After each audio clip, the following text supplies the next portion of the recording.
नमो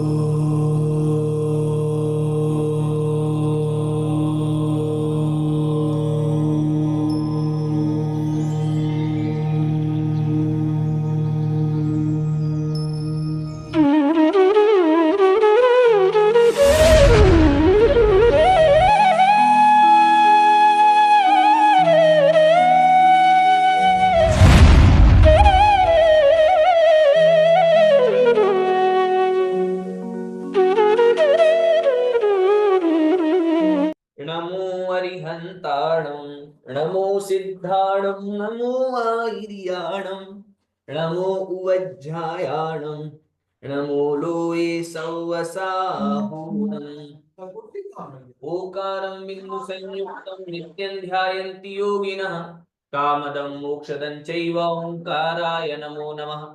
अविरल शब्द घन उगा प्रक्षालित सकल भूतल कलंकाः मुनि विरूपासित तीर्थ सरस्वती हरतिनो दुरितम् अज्ञान तिमिरान्धानां ज्ञानाञ्जन शलाकया चक्षुरुन्मीलितं येन तस्मै श्री गुरवे नमः। श्री परम गुरवे नमः। परंपराचार्य श्री गुरुभ्यो नमः। सकल कलुष विध्वंसकं श्रेयसां परिवर्धकं धर्म संबंधकं भव्य जीवमनः प्रतिबोधकारकमिदं शास्त्रं श्री सर्वार्थ सिद्धिनामधेयम् अस्य मूल ग्रंथ कर्तारः श्री सर्वज्ञ देवास्तदुत्तर ग्रंथ कर्तारः श्री गणधर देवा प्रतिगणधर देवास्तेषां वचोनुसारमासाद्य श्रीमता पूज्यपाद स्वामिना विरचितम्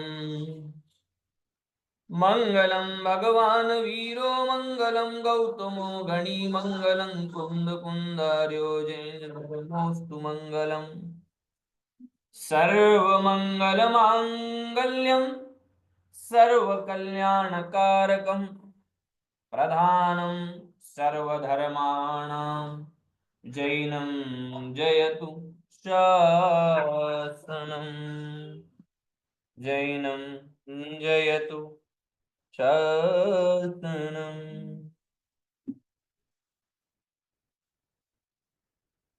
मोक्षमार्गस्य नेतारं भेत्तारं कर्मभूभृतां ज्ञातारं विश्वतत्त्वानां वंदे तद्गुणलब्धये। पंच परमेष्टि भगवान की जय। देवादिदेव वृषभनाथ भगवान की जय। संत श्रोमणी आचार्य गुरुवर श्री विद्यासागर जी महामुनिराज की जय। सर्वार्थ सिद्धि ग्रंथराज की जय। पूज्यवर श्री पूज्यपाद स्वामी की जय। आचार्य भगवंत श्री समय सागर जी महाराज की जय। पूज्य निर्यापक श्रमण तीर्थ चक्रवर्ती मुनिपुंगव श्री सुधा सागर जी महाराज की जय। अढ़ाई द्वीपस्थ समस्त महामुनिराजों की जय।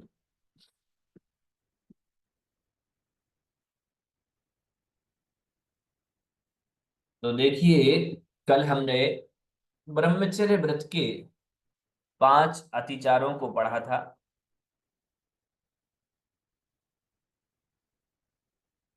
आज हम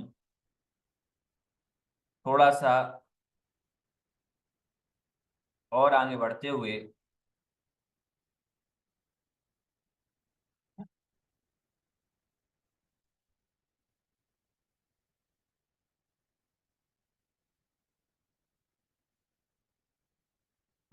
आगे बढ़ते हैं और अंतिम जो बचा हुआ है परिग्रह, उसमें परिग्रहाणुव्रत के अपरिग्रहाणुव्रत के अतिचार पढ़ते हैं। अपरिग्रहाणुव्रत नहीं, क्षम्यता, क्षमा कीजिएगा, परिग्रह परिमाणाणुव्रत, क्योंकि अपरिग्रह अणुव्रत नहीं हो सकता। अपरिग्रह तो महाव्रत ही होगा। इसके लिए कहते हैं लाइटें कम कायदे करे। लाइट कम कायदे करे।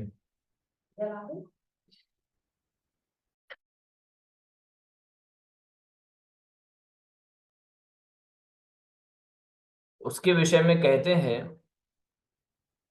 क्षेत्र वास्तु हिरण्य सुवर्ण धन धान्य दासी दास कुप्य प्रमाणातिक्रमाः।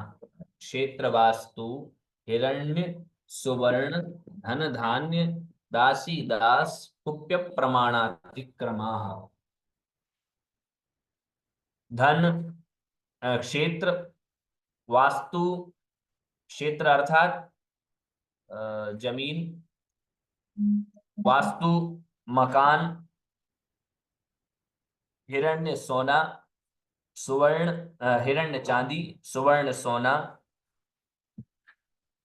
धन धान्य दासी दास, कुप्य, कुप्य में वस्त्र आदि आ जाते हैं और भांड बर्तन आदि दोनों ही आ जाते हैं इसमें। इनके प्रमाण का अतिक्रमण नहीं करना, उल्लंघन नहीं करना, उसके अतिचारों को कहते हैं। क्षेत्रम सस्याधिकरणम, क्षेत्र अर्थात जहां सस्य मतलब फसल, जहां फसल पैदा हो उसे हम क्षेत्र कहते हैं। वास्तु अगारम, जो अगार है अर्थात घर, अगार शब्द का अर्थ है घर, अगार को ही वास्तु कहते हैं। हिरण्यम रूप्यादि व्यवहार तंत्रम, और हिरण्य वह है जिसमें रूप्यादि रुपए आदि का व्यवहार जहां होता है वह हिरण्य कहलाता है। अथवा रूप्य का जहां व्यवहार हो तो देखने रूप जो व्यवहार है वह हिरण्य है। सुवर्णम प्रतीतम, सुवर्ण तो प्रसिद्ध ही है, अतः उसके विषय में क्या कहना। धनम गवादि, जो गाय आदि हैं वह धन होते हैं, गोधन बाज धन इत्यादि प्रकार से पशु आदि को धन के रूप में ग्रहण किया है। धान्यम व्रीहि आदि, व्रीहि आदि, धान्य का अर्थ है व्रीहि अर्थात गेहूं आदि। दासी दासम, दासी दास से भृत्य स्त्री पुंस वर्ग, अर्थात नौकर और नौकरानी। तो नौकर स्त्री स्त्री अथवा नौकरानी स्त्री या नौकर पुरुष, इस प्रकार दासी दास में आते हैं।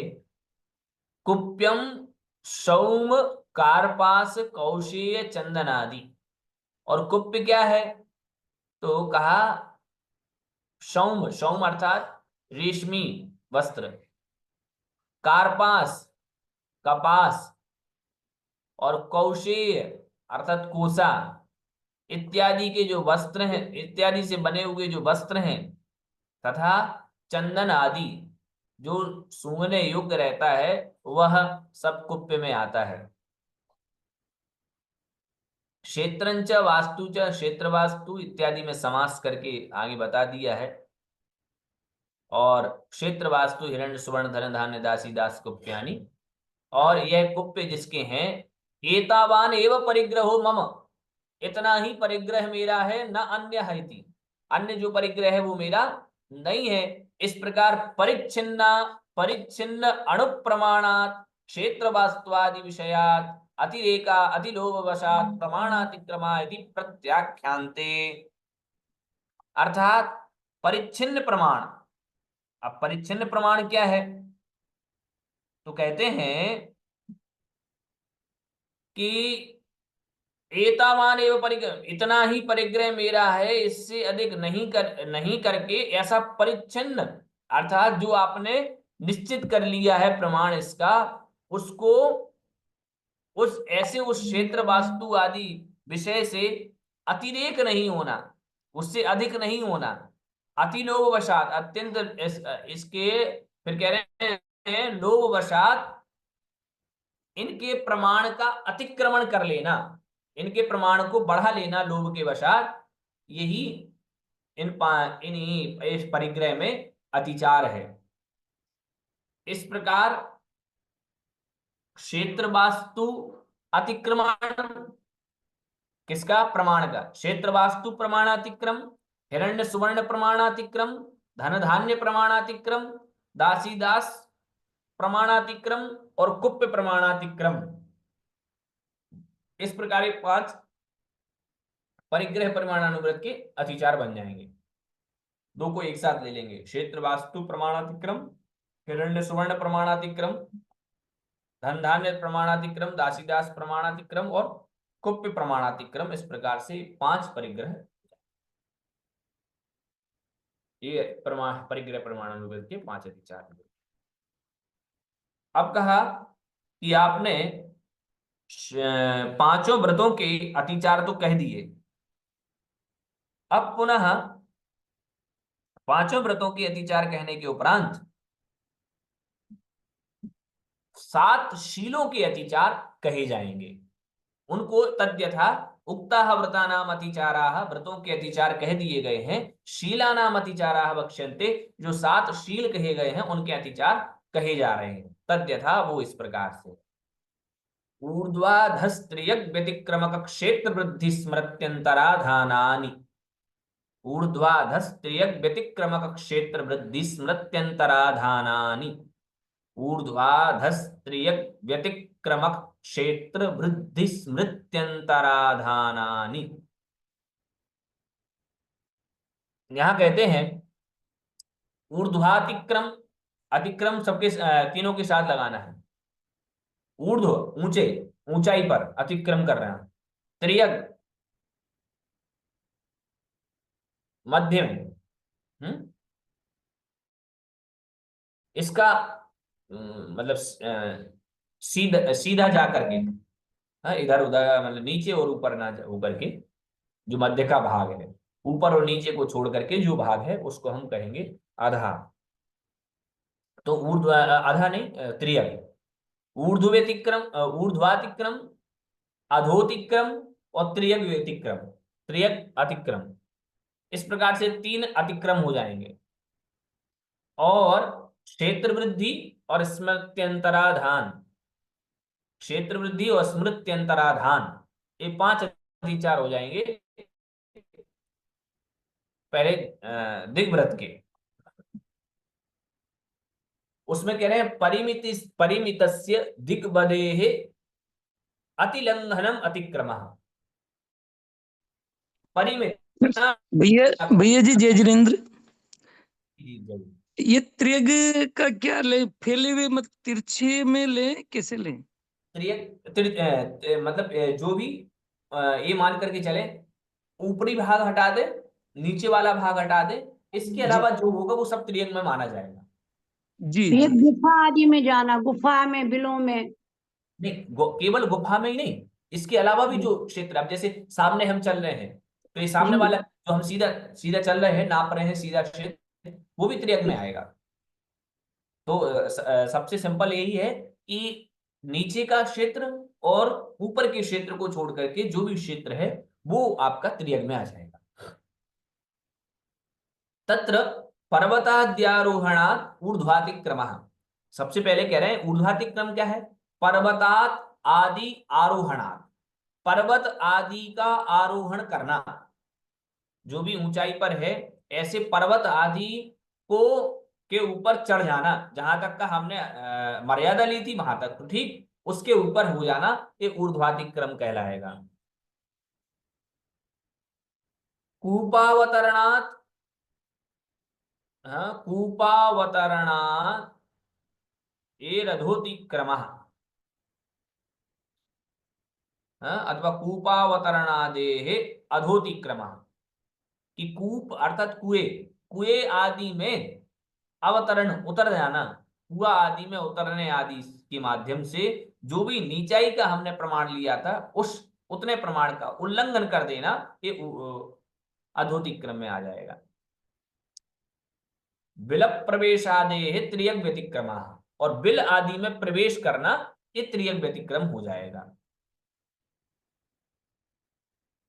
तो बिल आदि में घुसने से ये त्रियग व्यतिक्रम हो गया, क्योंकि वह जैसे सुरंग है इत्यादि जो भी है, जहां का हमने प्रमाण लिया था उससे। फिर कह रहे हैं परिग्रहीतायाः दिशो लोभावेशाद आधिक्याभिसंधि क्षेत्र वृद्धि, क्षेत्र में वृद्धि कर देना। कैसे?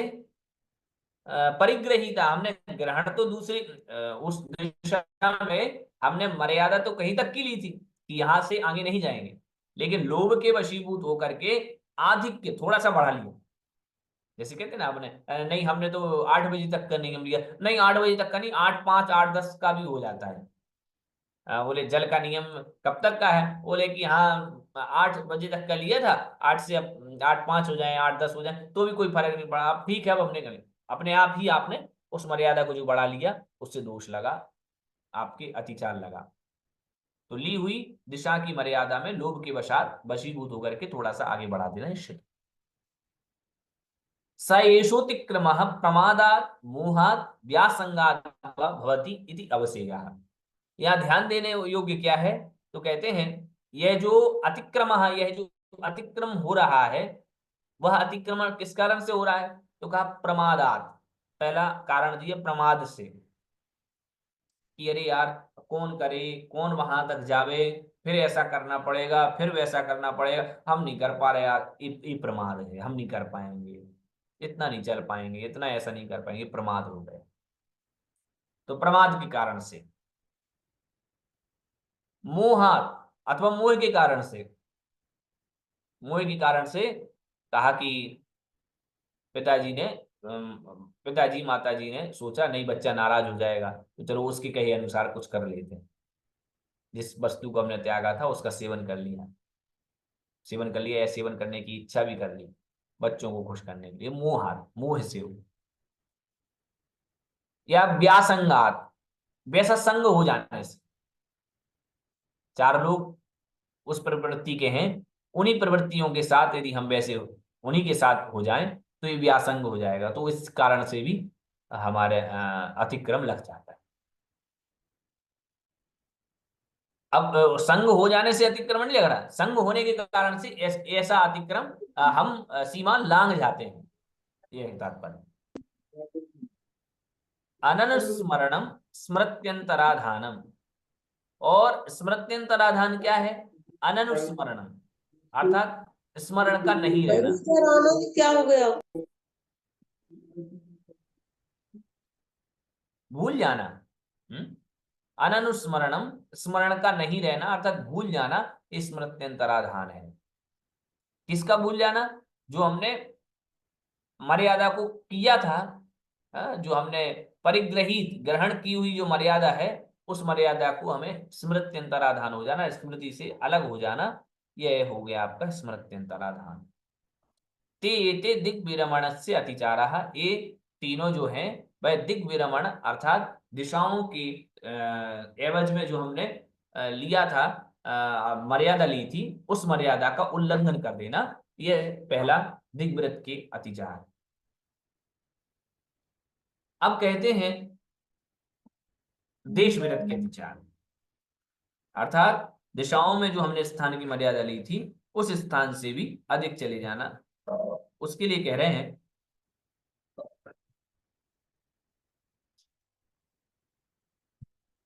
आनयन प्रेष्य प्रयोग शब्द रूपानुपात पुद्गलक्षेपाः। आनयन प्रेष्य प्रयोग शब्द रूपानुपात पुद्गलक्षेपाः, अर्थात आनयन प्रेष्य प्रयोग शब्दानुपात रूपानुपात और पुद्गलक्षेप, अनुपात दो के साथ लगेगा, शब्दानुपात और रूपानुपात पुद्गलक्षेप, इस प्रकार ये 5 प्रकार हो जाएंगे देश विरत के।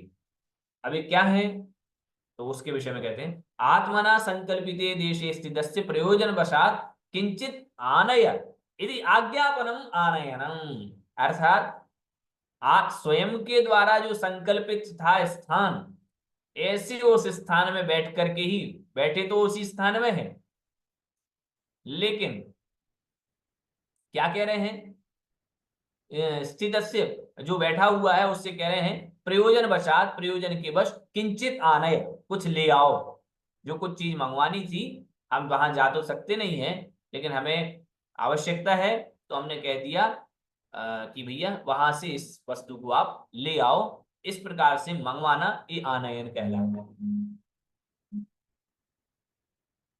सुनो वहां से वो चीज उठा करके मुझे दे दो, तो वहां से जो मुझे चीज उठा करके दे दो, ऐसा कहना, ये स्मृत्यंतराधान कहलाएगा। सॉरी, आनयन, देश व्रत में आनयन नामक अतिचार।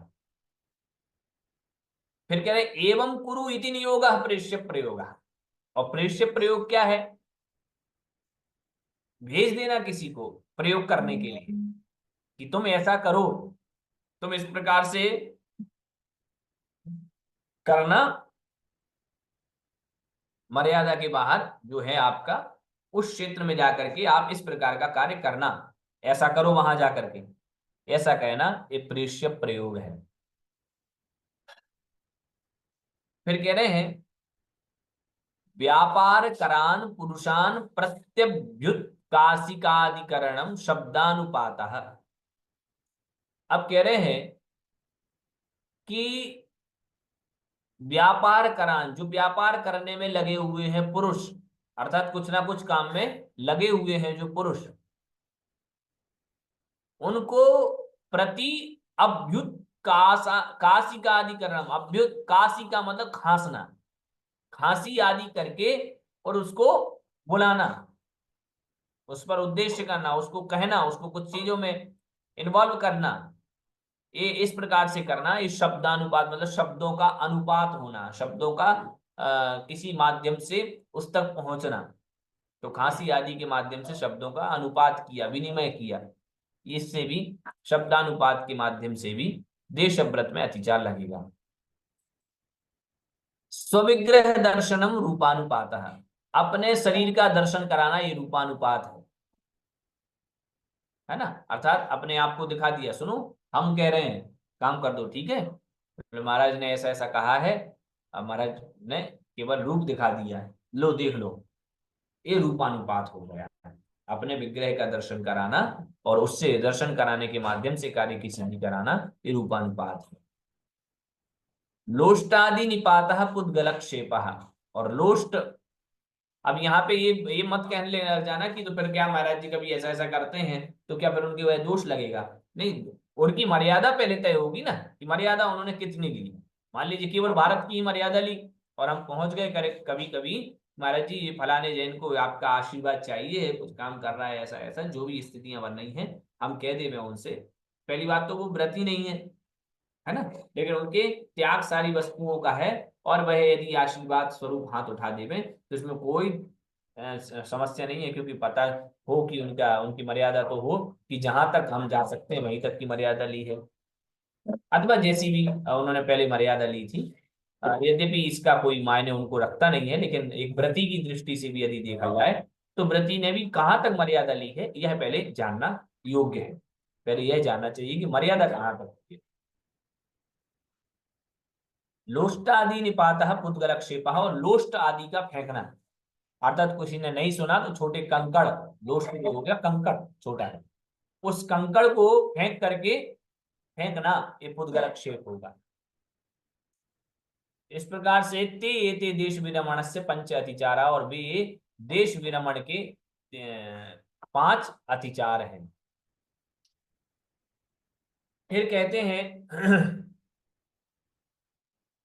अनर्थ दंड व्रत के विषय में, कंदर्प कौत्कुच्य मौखर्या समीक्षाधिकरणोपभोग परिभोगा नर्थक्यानि। कंदर्प कौत्कुच्य मौखर्या समीक्षाधिकरणोपभोग परिभोगा नर्थक्यानि। कंदर्प, कौत्कुच्य, मौखर्य, असमीक्षाधिकरण, उपभोग, परिभोग, इस प्रकार से 5 अतिचार हो गए। उपभोग, परिभोग, अनर्थक्य।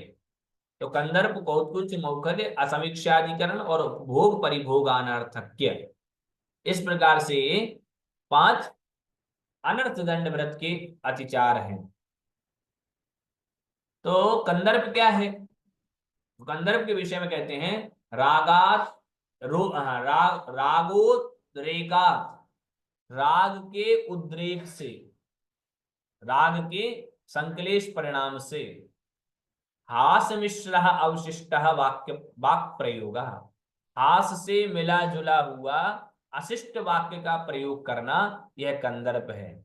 मतलब राग, राग के कारण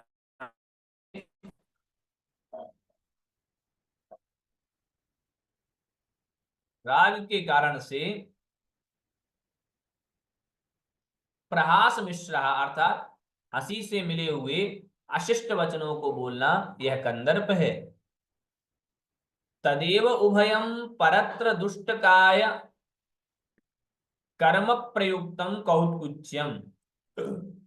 और कह रहे हैं तदेव, और वे दोनों ही, उभयम दोनों ही, परत्र दूसरी जगह, दुष्ट काय कर्म प्रयुक्तम, दुष्ट काय अर्थात दोनों ही प्रकार के कि हास मिश्रित अशिष्ट वचन तो बोल ही रहा है, और वो बोल रहा है किसके साथ?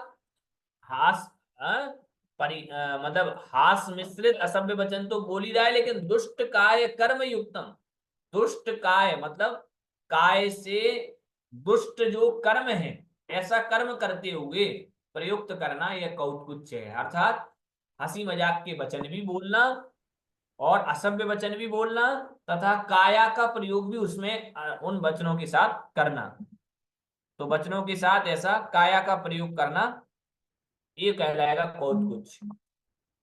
फिर कहते हैं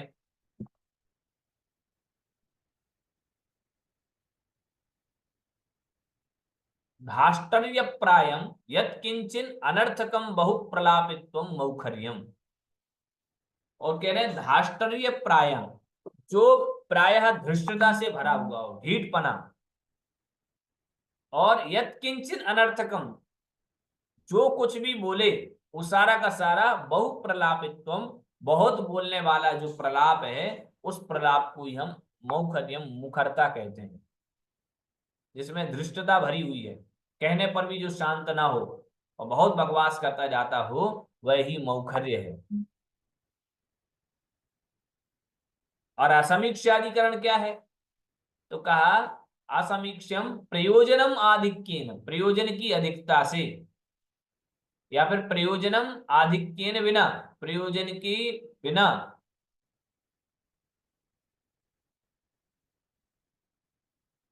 करणम असमीक्षाधिकरणम, असमीक्ष प्रयोजनम आधिक्येन, अधिक प्रयोजन करना, प्रयोजन तो कुछ नहीं होना है ना, असमीक्ष प्रयोजनम, बिना किसी प्रयोजन के, बिना किसी मर्यादा के, आधिक्येन करणम, अधिकता से कार्य करना, ये असमीक्षाधिकरण है। और यावत अर्थेन उपभोग परिभोगौ सोर्थस्तता सोर्थस्ततो अन्यस्य आधिक्यम अनर्थक्यम। और कह रहे यावत अर्थेन उपभोग परिभोगौ सोर्थ, जितने अर्थ से, जितनी आवश्यकता से, यावता अर्थेन जितने अर्थ से आवश्यकता है उतने ही उपभोग परिभोग की सामग्री रखना, सोर्थ ऐसा वहां पर अर्थ है, ततो अन्यस्य आधिक्यम अनर्थक्यम, और उससे यह अर्थ निकला कि जो इससे अधिक है वह अनर्थक्य है, परिभोग मतलब उपभोग परिभोग करने के लिए जितनी जरूरत है उस जरूरत से अधिक होना, इसी का नाम है उपभोग परिभोगानर्थक्य। ते ते पंच अनर्थ दंड विरते रतिचाराः, और ये 5 अनर्थ दंड से विरति के अतिचार हैं। भैया शॉर्ट में समझे या नहीं? 5 अतिचार। हाँ शॉर्ट में समझाएं तो देखिए, सबसे पहले क्या कहा? कंदर्प। कंदर्प में क्या होता है? राग भाव अधिक होता है, तो राग भाव के अधिक होने से हास्य मिश्रित जो असभ्य वचन बोलना है, हंसी मजाक के वचन बोले और वो वचन भी असभ्य वचन रहे, मतलब सभी लोगों के सामने जो हम ना बोल पाए, सभ्यों की सदन में जो ना बोला जाए वो सब असभ्य वचन कहलाते हैं, गाली गलौच इत्यादि जो भी हैं। तो हास्य मिश्रित असभ्य वचन बोलना एक कंदर्प है। और इसको कटाक्ष भी कह सकते हैं क्या? हाँ कटाक्ष में, हाँ अगर हम लेकिन अगर हंसी मजाक वाले वचन बोल रहे हैं, 4 लोग हंस रहे हैं, तब वह एक कंदर्प माना जाएगा। जी। और उस कुछ उस कंदर्प के साथ जो हम क्रिया कर रहे हैं, अर्थात हंसी मजाक तो कर ही रहे हैं और साथ में क्रिया भी कर रहे हैं, अपनी काय से भी वैसी क्रिया कर रहे हैं, किसी को चिढ़ा रहे हैं तो चिढ़ाने का, अभी तक तो चिढ़ा रहे थे मुंह से, अब साथ में शरीर का भी प्रयोग करने लगे। तो उस प्रकार से ये करना, विथ एक्शन के करना, ये सब काम जो ऊपर बताए गए हैं कि राग भाव से सहित होकर के हास्य मिश्रित जो वचनों, असभ्य वचनों को बोलना है, वह कंदर्प है। और कौतकुब्ज इसी का नाम है। इसमें थोड़ा सा ऐड करना है बस, क्या कि वह जो हास्य वचन से युक्त है उसको दिखाना प्रैक्टिकल करके, ये कौतकुब्ज है। जैसे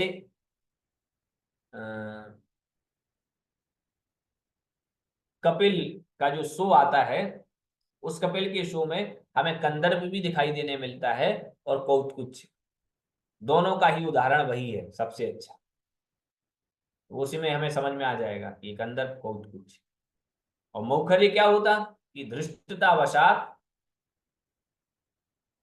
जो कुछ है उसको अधिक नहीं बोलना, ये मौखर्य है।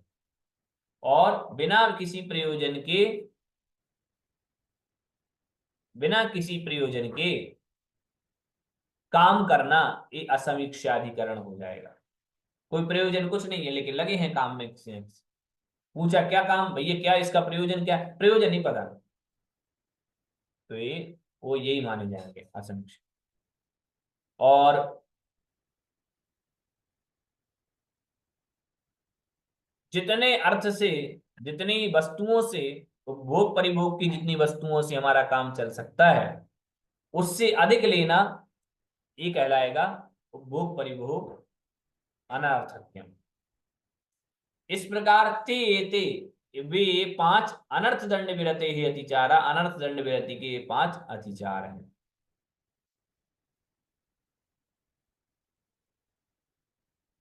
योग दुष्प्रणि धानानादर स्मृत्यनुपस्थानानि, योग दुष्प्रणिधानानादर स्मृत्यनुपस्थानानि। अब योग पहले ही व्याख्या कर दिया है। योग क्या है? काय वांग मनः कर्म योगः, काय वाणी और मन के आत्म प्रदेशों में, इनके माध्यम से जो आत्म प्रदेशों में हलन चलन की क्रिया है वह योग है। कंपन्य की जो क्रिया है वह योग है। वह योग 3 प्रकार का कहा गया, मन वचन और काय। तस्य दुष्टम प्रणिधान योग दुष्प्रणिधानम। और उसमें क्या करना? दुष्टम, दुष्टता, कुचेष्टा, खोटापन। तो प्रणिधान, योग दुष्प्रणिधानम, अर्थात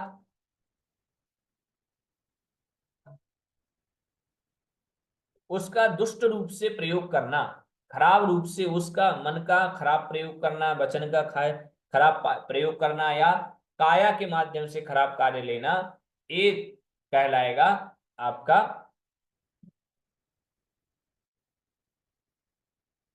मन वचन और काय के प्रति दुष्प्रणी होना, अर्थात खोटे विचार रखना। तो काय दुष्प्रणिधान, वचन दुष्प्रणिधान और मनो दुष्प्रणिधान।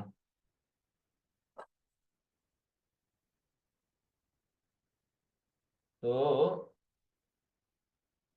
ये हो गया। फिर कहते हैं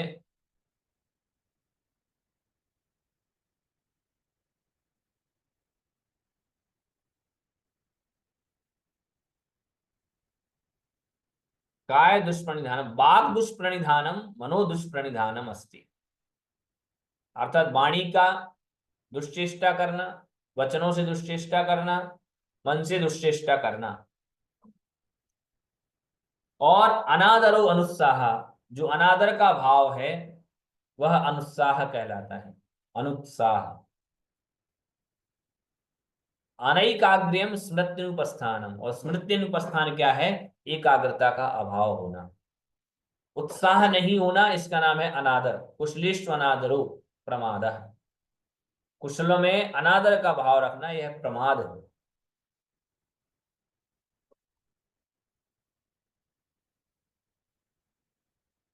ते एते पंच अनर्थ दंड विरते अतिचार है, ये वे 5 अनर्थ दंड विरत के अतिचार हैं। जो समझ में नहीं आया वो आप पूछ सकते हैं, अन्यथा आगे बढ़ेंगे।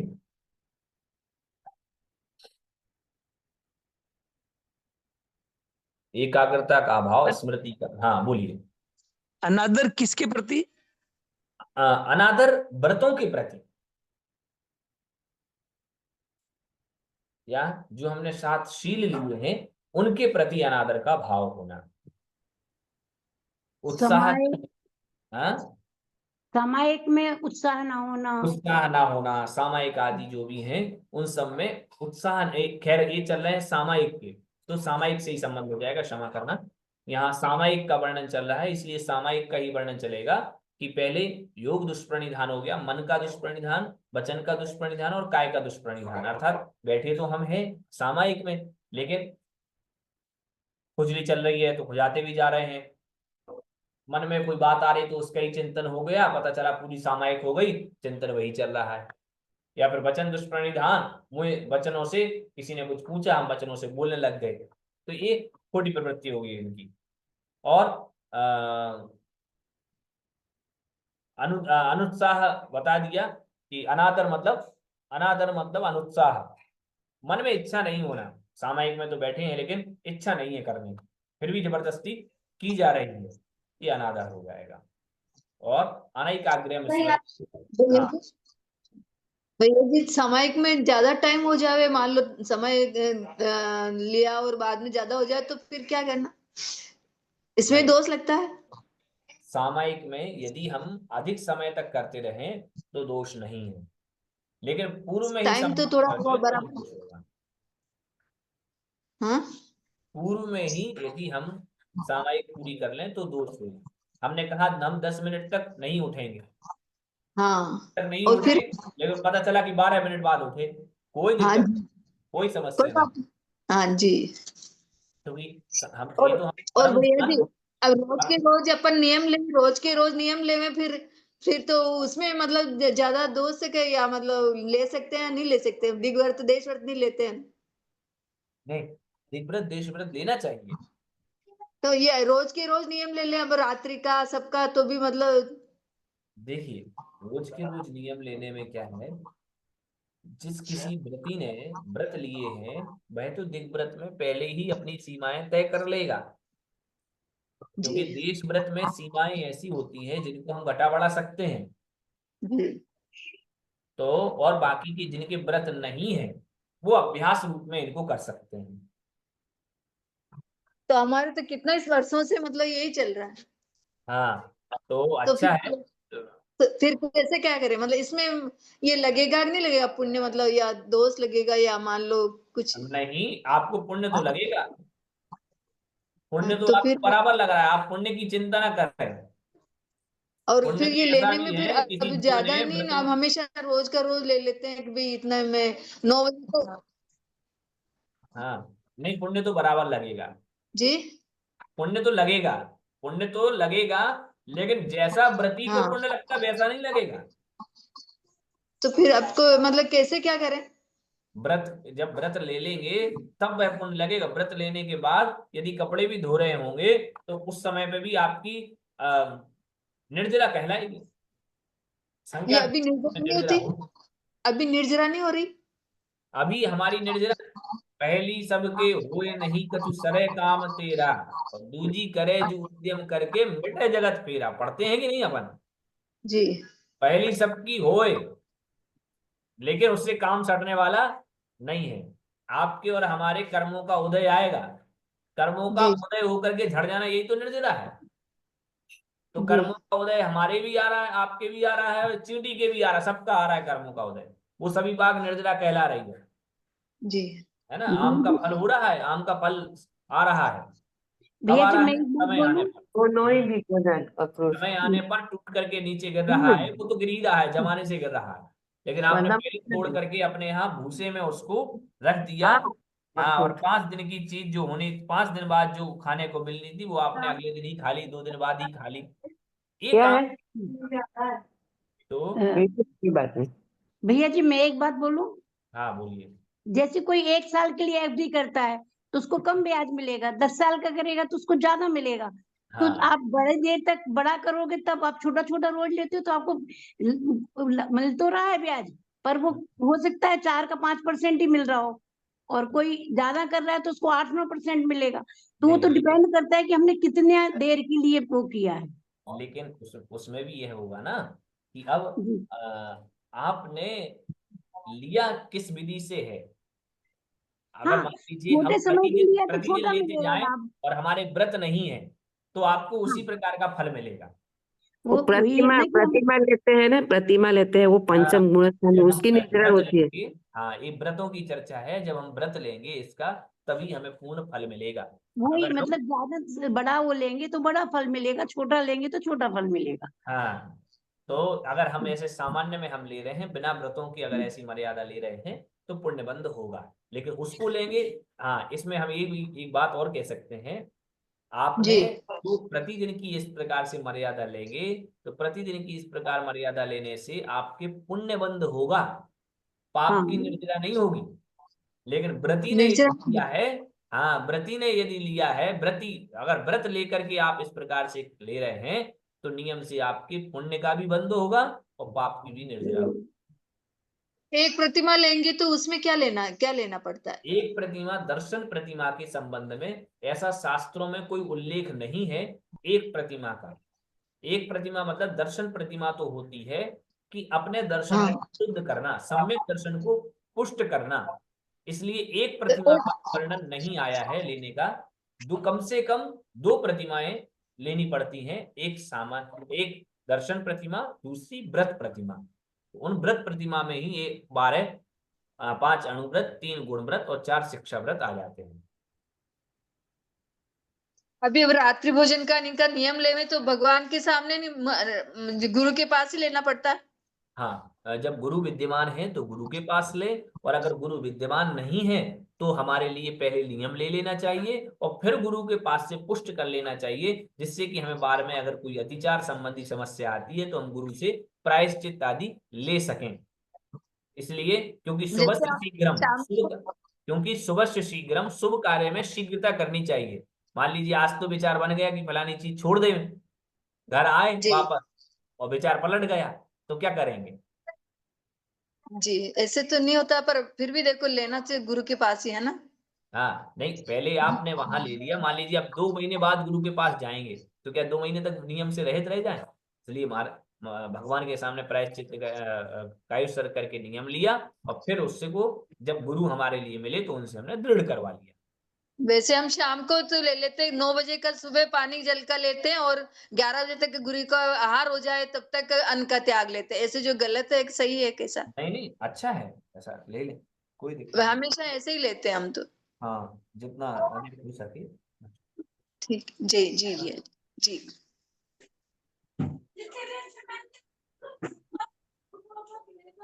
अभी प्रमाण सागर जी मुनराज ने बताया था भैया जी, जी जी बोलिए।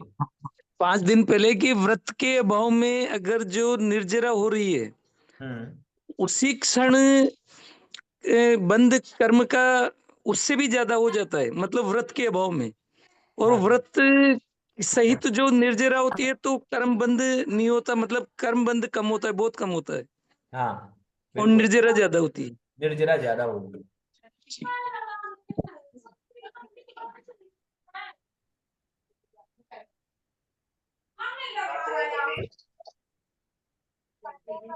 भैया जी, अगर अपन नमक का सोगन है तो गुड़ नहीं लेते हैं? इसमें गुड़ नहीं लेते, क्या लेते हैं? गुड़, गुड़ में नमक होता है क्या? नहीं नहीं, गुड़ में नमक तो नहीं होता। ऐसे कहते हैं कि रस बनाते हैं तो गुड़ में नमक डालते हैं, वो रस में तो फिर गुड़ लगता है क्या उसमें? अब वो प्रक्रिया वहां जाए, हैं?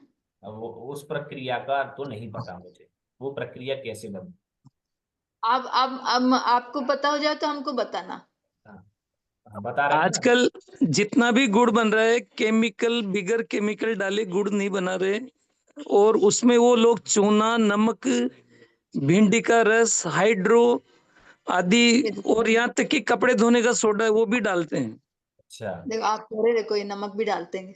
नमक हाँ, डालते हैं। तो गुड़ फिर की तो उस रस की सफाई करने के लिए गुड़ अच्छे से अच्छा दिखे, यहाँ तक कि कलर देते हैं, पीला हाँ, कलर, हरा कलर, कोको चॉकलेट कलर, यहाँ तक भी दे देते हैं। हाँ, तो फिर तो वह पर आजकल सर्वथा आवश्यक है। पर फिर आजकल जो छोला का गुड़ करके आता भैया है वो भैया केमिकल और सब चीजों रहित है। हाँ, जो शुद्ध विद्यांजलि का गुड़ गुड़ है। आ रहा है उसमें भी क्या सब होता है? किसमें? विद्यांजलि का जो गुड़ आ नहीं, रहा है। विद्यांजलि के में नहीं है, वो बिल्कुल 100% शुद्ध है, हाँ, ये जो सोलह का 100% उसकी गुड़ शुद्ध। करके आता है ये उसकी शुद्ध है। शक्कर शक्कर एक बार मंगाई थी तो उसमें चीनी जैसे कड़वी थे शक्कर में। हाँ, नहीं, वो तो खांड खांड होती है, देसी खांड, तो वो कण तो रहेंगे, मतलब खांड होती है वो देसी खांड। हाँ, तो वो चीनी जैसे चीनी कड़वी नहीं, जैसा ही जैसे। लगता है। चीनी का टेस्ट अलग आएगा, उस खांड का टेस्ट बिल्कुल अलग आता है। नहीं, वो तो ठीक है लेकिन देखने में तो थे ना चीनी दिखने के में वैसी ही क्रिस्टल। लगती है। नहीं, वो तो क्रिस्टल, तो दो दाने तो रहेंगे, वो गुड़ मतलब वो खांड बनाएंगे तो दाने तो आएंगे वो तो, पर अच्छा चीनी के दाने तो बिल्कुल अलग रहेंगे, और वो जो खांड के दाने हैं वो चीनी जैसे अपने को नजर आते हैं, बाकी वो चीनी नहीं होती, वो खांड के दाने होते हैं। अच्छा। जी जी। ठीक। जी। जी। भैया जी फिर संस्कृत हमारे एग्जाम में तो नहीं आनी है ना? नहीं, नहीं, संस्कृत में नहीं। पर आप जब संस्कृत से पढ़ाते हो तो थोड़ा धीरे भी हो रहा है, और जो आप पहले शुरू में व्याख्या कर पाते थे हिंदी में और ये कंटिन्यूटी से आप समझा पाते थे अच्छे से एग्जांपल्स के साथ, मुझे वो आपका वो वाला एग्जांपल जो हैंडपंप का आपने दिया था वो बहुत ही सटीक लगा कि भाई 13वें गुण स्थान के बाद हैंडपंप पे जैसे पानी आता है और निकलता जाता है, वो मतलब अब दिमाग में बैठ गया तो हमेशा क्लियर रहेगा। तो आप ऐसे एग्जाम्पल हिंदी में जब पढ़ाते थे आप पूरा, तब आप ज्यादा अच्छे एक्सप्लेन कर रहे थे। हाँ, बिल्कुल प्रयास करेंगे। होता क्या है कि थोड़ा सा जल्दी जल्दी का कार्य रहता है, तो उस चक्कर में अधिक से अधिक पढ़ाने का प्रयास करते हैं, क्योंकि कहीं ना कहीं इधर उधर जाना होता रहता है, साधु जी संगों में नहीं, भी ये बहुत ज्यादा। संस्कृत आप पढ़ रहे हैं ना, तो हाँ, संस्कृत का मतलब पढ़ तो रहे हैं, अच्छी बात है, और वो पेपर हमारे एग्जाम में भी नहीं आनी है, और आप एकदम पढ़ लेते तो उसका हमें लाभ तो हमें हिंदी से समझ में ही आता है। नहीं, देखो ऐसा है, इसको पढ़ना नहीं। चाहिए। अभी अभी हाँ, आचार्य। लेकिन संस्कृत का ही अच्छा लगता है। सुने हाँ, सुने इस बार अपन सर्वाधिक सुन तो ग्रंथ रहे है पढ़ तो तो रहे, वरना हम हाँ, कब मुझे देखेंगे संस्कृत इंग्लिश से को अच्छा कब पढ़ लगता है। पाएंगे? सुने सुने हाँ सर्वाधिक नहीं, ग्रंथ संस्कृत है से तो पढ़ाइए पढ़ना भैया चाहिए। जी। मेरी सिंपल मेरी पढ़ना बात तो हम बैठे बैठे पढ़ सकते हैं। मेरी नहीं, बात हाँ, संस्कृत से आप पढ़ाते हैं तो उच्चारण भी समझ आता है और तरीके मेरी से समझ आता है। मेरी नहीं बात नहीं, सुने। नहीं पढ़ाने की अभी बात मैं नहीं कर रही हूँ। मेरी बात सुने। हाँ, मैं अभी पढ़ना। आचार्य श्री समय सागर जी महाराज के सानिध्य में संगोष्ठी में गया हुआ था। अपना लेख आदि मुझे वाचन करना था। तो आचार्य श्री से जब मेरी चर्चा हुई, तो यह बात हम लोगों को बताई गई कि कम से कम हम मूल से पढ़ाएंगे। तो मूल से पढ़ने में ये रहता है कि मूल से अगर हम किसी वस्तु को समझते हैं तो वह हमारे लिए अच्छा रहता है। और दूसरी बात, हम क्या पता हमने क्या पढ़ाया, हिंदी में हमने क्या पढ़ा और आपने संस्कृत में क्या पढ़ा, तो कम से कम एक एक बार कम से कम हम उन आचार्यों की वाणी का साक्षात अध्ययन कर सकते हैं। इस दृष्टि से अपन संस्कृत ले लेते हैं, और जहां समझ में नहीं आए आप अपन पूछ सकते हैं, क्योंकि पढ़ना तो वाकई में चाहिए मूल से। मूल से पढ़ेंगे तो शायद कुछ और हो सकता है, पर कोई एक आध ग्रंथ में थोड़ी सी कठिनाई आए, लेकिन बराबर अपन ये प्रयास बना देते हैं तो नियम से वो चीज सरल होती जाती है। इसलिए अपन प्रयास सर्वाधिक भी कर रहे हैं कि आचार्यों की वाणी का श्रद्धान करके और अपन प्रयास करते हैं। सर्वसिद्धि ग्रंथ ऐसे ही पढ़ना चाहिए ना भैया जी, बात हाँ, तो संस्कृत से पढ़ना। पढ़ना। और भैया जहाँ जी इसकी प्रश्न उत्तर कैसे बनाए फिर? प्रश्न उत्तर प्रश्नोत्तर, कैसे? हाँ, उसके प्रश्नोत्तर हम अभी बना करके भेजेंगे, क्योंकि मैं बोल तो देता हूं परंतु समय वास्तविक में हमारे पास अत्यल्प है। इसी समय पर हम आपसे रूबरू हो पाते हैं, उसके अलावा कोई हमारे पास समय खाली नहीं रहता। तथापि हम प्रयास करेंगे अभी हम मॉडल पेपर का, जो हम आपको भेजते रहें और बताते जी रहेंगे। बीच बीच में हम ऐसे जैसे स्क्रीन शेयर की है, ऐसी स्क्रीन शेयर करके अपन उन मॉडल पेपर को भी आप उसका उससे निश्चिंत रहें। क्योंकि मैं इसलिए थोड़ा सा जल्दी आपको उन पेपरों के विषय में नहीं बता पा रहा हूं, क्योंकि अभी हमने पढ़ाई नहीं है, अध्ययन ही नहीं किया। मान लीजिए अभी हम मॉडल पेपर आपको बता दें, सारी चीजें, तो उसका उतना अपन को समझ में नहीं आएगा, लेकिन हम थोड़ा सा 1-2 अध्याय पूरे कर लें, फिर हम मॉडल पेपर यहाँ पर आपके साथ शेयर करेंगे, जिससे कि आपको और समझ में आने लगे। कम से कम 4, 8, 10 प्रश्न ऐसे समझ में आ जाएंगे अपन को, तो और अच्छे से हो जाएगा अपना काम। आप हाँ, निश्चित ये रहिए, अच्छा अपन उस लगा काम को आपके करेंगे। प्रश्न उत्तर। हाँ हाँ, जब अपना 1 महीने पेपर का, जब अपना 1 महीना बचेगा, तो उस समय हम पूरा बहुत अच्छी तरीके से अपन सब काम कर लेंगे। आप निश्चिंत रहें इस विषय में। जी। बोधि समाधि परिणाम शुद्धि स्वात्मोपलब्धि शिव सौख्य सिद्धि चिंतामणिं चिंतित वस्तुदाने त्वं वन्द्यमानस्य ममास्तु देवी।